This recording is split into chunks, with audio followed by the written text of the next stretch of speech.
manger. Oui, mais vous ne le faites pas apporter par Georgette. Elle peut pas l'avoir, elle lui ferait pas les yeux. Très bien, je l'apporterai moi-même. Avec un apron et sur un plateau. Mais ça, monsieur Edgar, c'est ça, c'est moi qui l'ai Sur demandé. un plateau avec un apron, entendu. Oui. Ah, vous êtes là.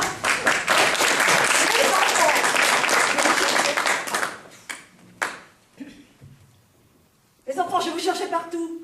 J'ai une excellente nouvelle à vous apprendre. Vous venez de la préfecture? Non, de chez la voyante Madame Mérida, à qui j'ai apporté un de ses chapeaux et qui m'assure qu'il n'a pas quitté la région parisienne. Malheureusement, ce chapeau-là, il me l'a donné il y a un mois. Allons bon. Cela brouille tout. C'est donc vous qui n'avez pas quitté Paris? Ça n'a plus aucun intérêt. Il faut que j'y retourne. J'attends tout de cette femme. Elle est d'une lucidité qui fait peur. Dès l'abord, elle m'a dit mon âge. Auparavant, que dit Henriette? Elle veut mourir. Bon, j'aime mieux ça. Cela prouve qu'elle l'aime encore. Naturellement, nous n'allons plus à l'opéra. Pas question, nous y sommes. Et le grand air n'en finit plus. C'est une corvée en moins. Mes enfants, j'ai une autre nouvelle. Très mauvaise, celle-là. J'ai appris par la cuisinière qu'elle avait rencontré Maître Dupont du Fort dans l'après-midi. Mais c'est son avocat. Hélas, oui. Oh, cet enfant nous aura perdus. Oh, fils, mon tilleul. Il faut faire quelque chose. Il faut vraiment faire quelque chose. C'est trop bête, c'est vraiment trop bête de voir un bonheur s'écrouler comme cela. Pour rien. Oh, je l'adore. Mais je le giflerais comme un gamin si je le tenais. Oui, mais voilà, il faudrait précisément le tenir.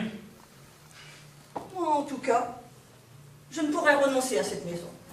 D'abord, je suis une sentimentale. Je m'attache aux choses. Et puis, plus je vais, plus j'ai besoin de mes aises.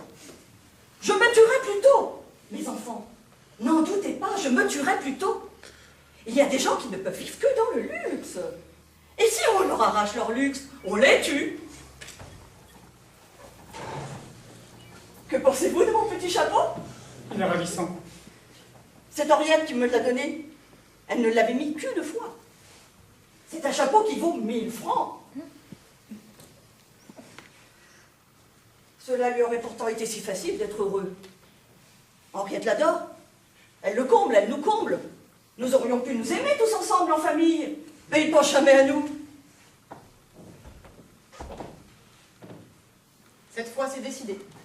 Qu'est-ce qui est décidé? Vous me faites peur, ma bonne ennemie. Madame quitte monsieur. Mais ce n'est pas possible. Comme je vous le dis. Voilà le tilleul sur un plateau. Elle n'en veut plus. Elle veut se lever. Elle dit que c'est trop bête de gâcher sa vie comme ça pour rien. Et avouez entre nous qu'il ne l'aura pas volé, monsieur. Mais vous ne pouvez pas dire une chose pareille. Et si, madame, je suis femme après tout. Je me mets à sa place. Et puis tout le monde a besoin d'être tranquille ici. Mais, ma petite ennemie, vous avez un cœur d'or. Vous ne pouvez pas nous faire ça. J'ai conseillé la patience à madame tant que j'ai pu. Maintenant, il y va de ma place. Alors vous comprenez, je dis comme elle. Ah non, pas ça.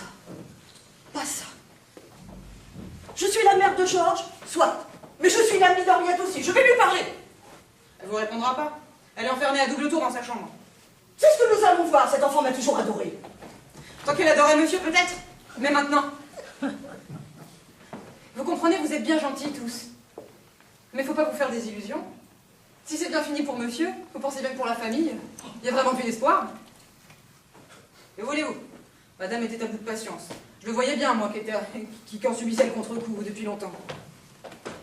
C'est beau d'aimer. Si on vous aime pas à la longue... Enfin, sacrebleu!